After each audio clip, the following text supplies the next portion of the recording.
सब दोस्तों से गुजारिश है कि वापस अपनी सीटों पर चले जाएं। मैंने रिक्वेस्ट की थी कि यहाँ नारेबाजी नहीं होती, यहाँ सेल्फी नहीं बनती, सब लोग आराम से अपने प्रोग्राम में बैठे रहे। और आज Pakistan federal union of journalist के प्रोग्राम में पहली मरतबा मोहतरमा मरियम नवाज शरीफ साहब तशरीफ लाई है। हमने कुछ उम्मीद करते हैं, प्रोग्राम जारी है। आसमा शिराजी बात कर रही थी, मैं रिक्वेस्ट करूंगा कि वो अपनी बात जारी रखें।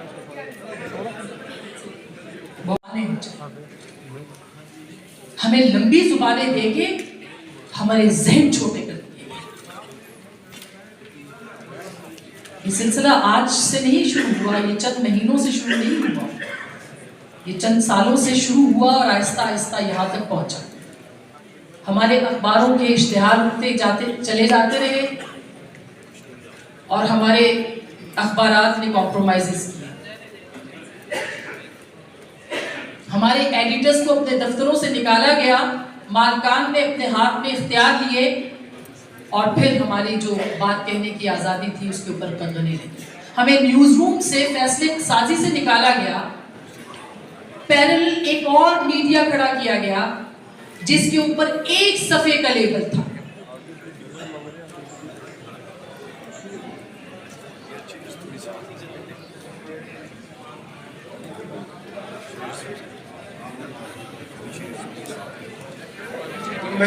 जिनके हाथ में कलम है, जिनके हाथ में सोशल मीडिया है, वो अपनी सोच को जारी रखे हुए हैं, रख सकते हैं, आगे बढ़ सकते हैं।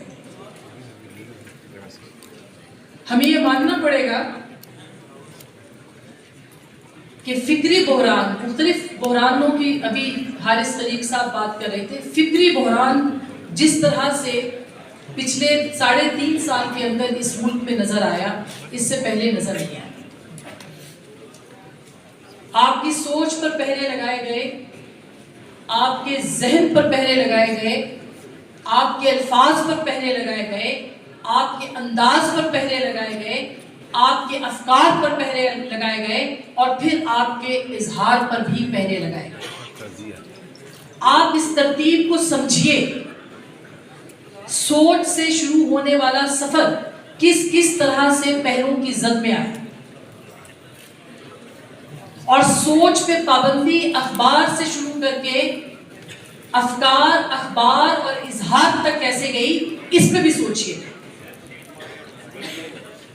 सबसे पहले ये काम अखबार से शुरू किया गया, डॉन लीक्स के जरिए से अखबारों को डिस्क्रेडिट करने की कोशिश की गई, जिसमें डॉन जैसे अखबार को डिस्क्रेडिट करने की कोशिश की गई ताकि लोग सोचना शुरू कर दें कि ये अखबार सच लिखते हैं। सहाफियों को डिस्क्रेडिट करने की कोशिश की गई कि जिसके हाथ में कलम है उसको ही कंट्रोवर्शियल बना दिया जाए, उसको मुतनाज़ा कर दिया जाए। कभी गोली से काम चलाया गया और कभी गाली का इस्तेमाल किया गया, कभी बोहतान लगाए गए और कभी इल्जाम का सहारा लिया गया। एक एक करके फिक्र की हर उस राह को मसदूद करने की कोशिश की गई है जो लोगों को सोच दे सकती थी, जमहूरियत की सोच दे सकती थी, आजादी इजहार राय की सोच दे सकती थी, जो लोगों को ह्यूमन राइट्स की सोच दे सकती थी, इंसान को इंसान के तौर पर सोचने की सोच दे सकती थी। हमारे जहनों पे ऐसे खोपे चढ़ा दिए जाने की कोशिश की गई, चढ़ाने की कोशिश की गई कि छोटे छोटे बुत लाए गए थे सनम खाने से, उनको मकबूल बनाने की कोशिश की गई। ये जब्र का एक नया मौसम था, ये फैशिज्म का एक नया मौसम था, ये फैशिस्ट रिजीम का एक नया चेहरा था। मैंने क्यों कहा 3 साल 2 महीने तक ये सिलसिला जारी रहा। बीच में तासुर दिया जाता रहा कि एक सफा जो है वो थोड़ा सा इधर उधर हो गया है। हमारी नफ्सियात के साथ खेलने की कोशिश की जाती रही, नफ्सियाती दबाव बढ़ाए जाते रहे। और मुझे ये कहने की इजाजत दीजिए कि नफ्सियाती दबाव और नफ्सियाती इस जंग के अंदर सहाफियों को शिकार बनाया गया। मैं बहुत से ऐसे दोस्तों को जानती हूँ कि जो इस वक्त कई नफ्सियाती मसाइल का शिकार है। उनका मुआशी कत्ल एक तरफ उनको डिस्क्रेडिट करने की मुहिम एक तरफ, उनके कलम छीनने की मुहिम एक तरफ, उनको ज़हनी मरीज बनाने की कोशिश की जाती थी और की जा रही है।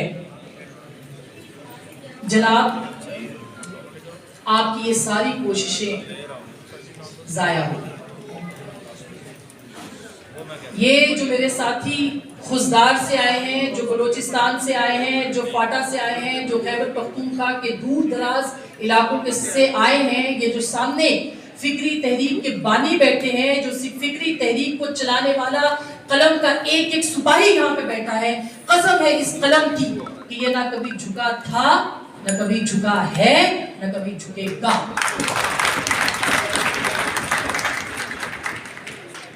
आप जितने मर्जी तीर चला लें, आप जितनी मर्जी लंबी जुबानें निकालें, आप जितने मर्जी छोटे दिमाग दिखा दें, ना हमारे पास सोच की कमी है, ना हमारे फिक्र का अंदाज बदला है। हमारे आज भी लहजे वही हैं जो पहले थे।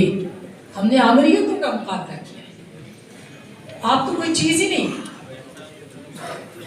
फैशिस्ट रिजीम को यह खबर हो कि हमारे हाथ में पहले भी कलम था, आज भी है, पहले भी जुबानें थी, आज भी है, लंबी नहीं तो क्या हुआ, जुबान तो है, फिक्र तो है, सोच तो है, इजहार तो है। और ये काफिला अज़्म व यकीन का जब निकलेगा तो ये खबर ऐवानों को मिलेगी। वो एक सफ़े के ऐवान हो, वो 2 सफ़ों के हो, वो 3 सफ़ों के हो, वो रावलपिंडी हो, वो इस्लामाबाद हो, कि कलम के ये सिपाही अपनी इस जंग को जारी रखेंगे, जारी रखेंगे। सो तहरीक है, तेज हो जद्दोजहद तेज। बहुत शुक्रिया।